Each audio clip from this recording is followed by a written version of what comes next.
তো আজকে রেশিওর একটি অঙ্ক যেগুলো সব পরীক্ষায় এসছে এবং এই ধরনের অঙ্কগুলো কি করে তাড়াতাড়ি করতে পারি তার ট্রিক শেখাবো। দেখো কিভাবে করতে পারি। কি বলেছে, the ratio of acid to water in solution and A and B is 2:7 and 4:5 respectively. These solutions are mixed in the ratio 4:3. What is the ratio of acid to water in the resulting solution?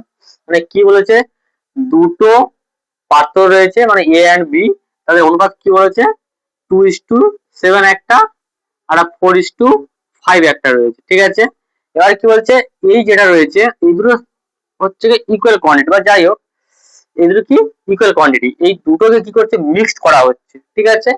দেখেছে mixed করা হচ্ছে। আর কি বলেছে এদের ratio কি, এদের ratio 4:3 এর উপরে নেওয়া হবে, মানে এর নয় এর নয়, ঠিক আছে, কিন্তু বলছে এটা নেওয়া হবে 4 আর এটা নেওয়া হবে 3, এই অনুপাতে নেওয়া হবে, ঠিক আছে। নিয়ে কি হচ্ছে মিক্সড করছে, মিক্সড করলে নতুন যে আসছে সেটা কি হবে। তো এই অঙ্কগুলো কিভাবে করবো, দেখো 9 এর মধ্যে আছে এর মধ্যে আছে 9 কমন, তাহলে এটা কি করে আমরা গুণ করি নাকি যে বড় লেন্দি ভাবে করে গুণ করতে হয়, আমরা এখানে কিচ্ছু করবো না, জাস্ট কি করবো 4 3 কত হয় 7 আর এতে 9 কমন রয়েছে, তাহলে আমরা বলতে পারি 7 9 63।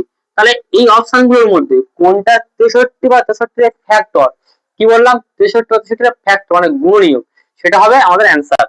দেখো 25 আর 21 যোগ করলে কি হবে 6 আর 2 দিয়ে 4, 46 কে ফ্যাক্টর হবে হবে না।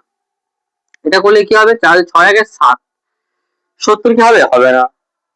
19 আর 40 করে কত হবে 59, 59 কি হবে হবে না।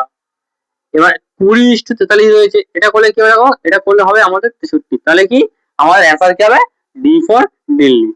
তো এই ধরনের সঠিক শেখার জন্য প্রত্যেককে বলছি রিকোয়েস্ট করছি, যদি ভালো লাগে প্রত্যেকে সাবস্ক্রাইব করে দাও।